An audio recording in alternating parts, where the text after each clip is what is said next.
बाल साफ करो का नारा देने वालों, कल सवन अब ये भूरा बाल वाला तय करेगा सिंहासन पर कौन जाएगा। बिहार की राजनीति में एक बार फिर 90 के दशक का मशहूर नारा भूरा बाल साफ करो चर्चा में है। हाल के दिनों में आरजेडी नेताओं के इस तरह के बयानों ने सियासत को गरमा दिया है। 90 के लड़ाई 90 के दशक को याद करते हुए सब बहुजन लोग एकजुट होकर 10% को बाहर कबाड़ कर फेंक देना है, भूरा बाल को साफ कर देना है एकदम। पार्टी नेतृत्व इस पर चुप है, जिससे सियासी गलियारों में अटकलें तेज हो गई है कि क्या ये 2025 विधानसभा चुनाव की तैयारी है या सिर्फ टेस्टिंग। बिहार की सियासत में जदयू के वरिष्ठ नेता और पूर्व सांसद आनंद मोहन फिर सुर्खियों में है। बिहार के चुनावी मौसम में पूर्व सांसद आनंद मोहन का ताजा बयान ने सियासी भूचाल ला दिया है।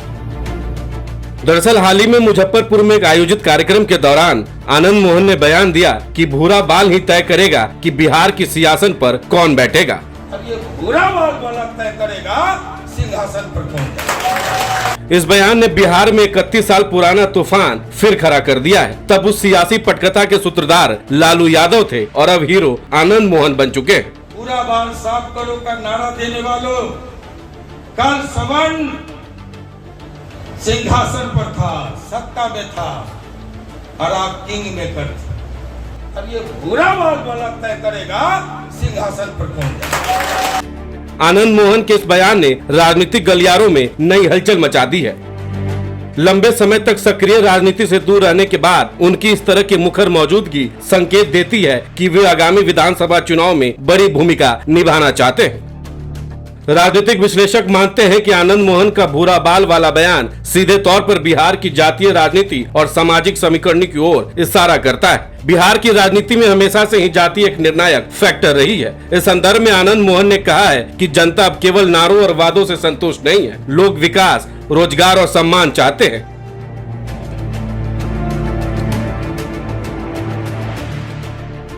ऐसे में जिन नेताओं के साथ समाज के या वर्ग खड़े होंगे वही सत्ता की कुर्सी पर बैठेंगे।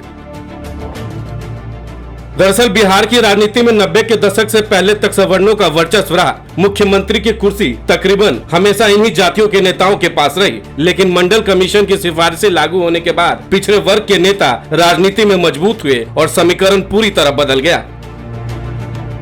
90 के दशक में बिहार की राजनीति जातीय समीकरणों के बीच घूम रही थी। भूरा बाल साफ करो इस नारे का मतलब था भूमिहार, राजपूत, ब्राह्मण और लाला यानी कायस्थ और बनिया समाज को सत्ता से दूर करना। माना जाता है कि यह नारा सामाजिक न्याय की राजनीति को मजबूती देने के लिए गढ़ा गया था, लेकिन वर्षों बाद भी इसका जिक्र विवाद खड़ा कर देता है। आपको बता दें कि जब लालू यादव खुद बिहार में खूंटा गाड़ने वाले थे तो उन्हें ब्राह्मण सीएम जगन्नाथ मिश्रा को हटाना था। कांग्रेस की पकड़ दलितों, मुसलमानों और सवर्णों पर थी, लिहाजा लालू ने भाजपा को भय दिखा पहले मुसलमानों को जोड़ा और फिर मंडल आयोग के रास्ते पिछड़ा वर्ग को जोड़ा।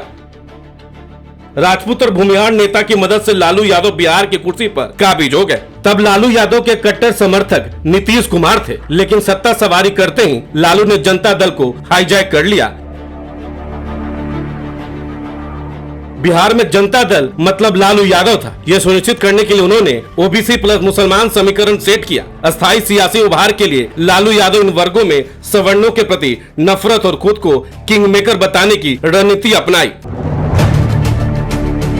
दूसरे विधानसभा चुनाव से पहले लालू खुद को गरीबों का मसीहा घोषित कर चुके थे। लालू यादव की भाषणों की शुरुआत ही वो भैंस चराने वालों और बकरी चराने वालों से होती थी। चुनाव से साल भर पहले 1994 में सीतामढ़ी में एक कार्यक्रम था। वहां दही चूड़ा सान कर निकलते हुए लालू ने पहली बार कहा भूरा बाल साफ करो। इसका कोई रिकॉर्ड नहीं, लेकिन यह बात करंट की तरह दौड़ गई। इसका मतलब था भूमिहार, राजपूत, ब्राह्मण और लाला यानी कायस्थों की राजनीति ऐसे मटिया मेट कर देना।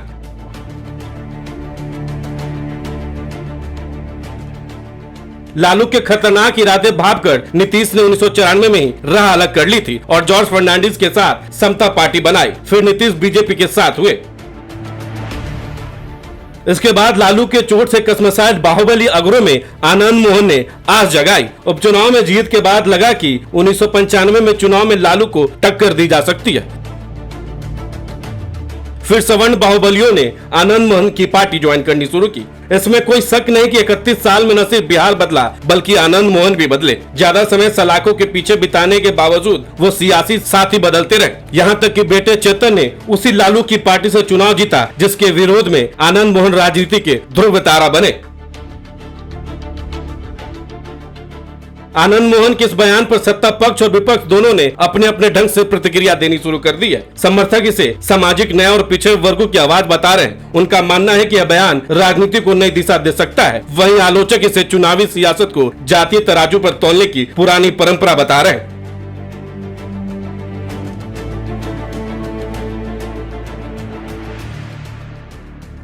भूरा बाल साफ करो एक नारा जो कभी सत्ता की कुंजी बना आज फिर बहस का केंद्र बन गया है। आनंद मोहन के बयान ने जातीय राजनीतिक जमीन को हिला दिया है। मुजफ्फरपुर से आया आनंद मोहन का यह बयान बिहार की राजनीति में नया सियासी तड़का लगाता दिख रहा है। एक तरफ उनके समर्थक उन्हें सामाजिक न्याय का पैरोकार बता रहे हैं तो दूसरी तरफ विरोधी उन्हें पुरानी जातिगत राजनीति का चेहरा कहकर घेर रहे हैं।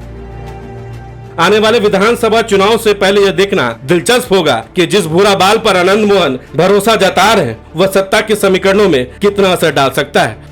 अब ये भूरा बाल वाला तय करेगा सिंहासन पर कौन जाए। इस खबर में फिलहाल इतना ही। ये वीडियो देखने के लिए आपका बहुत बहुत शुक्रिया।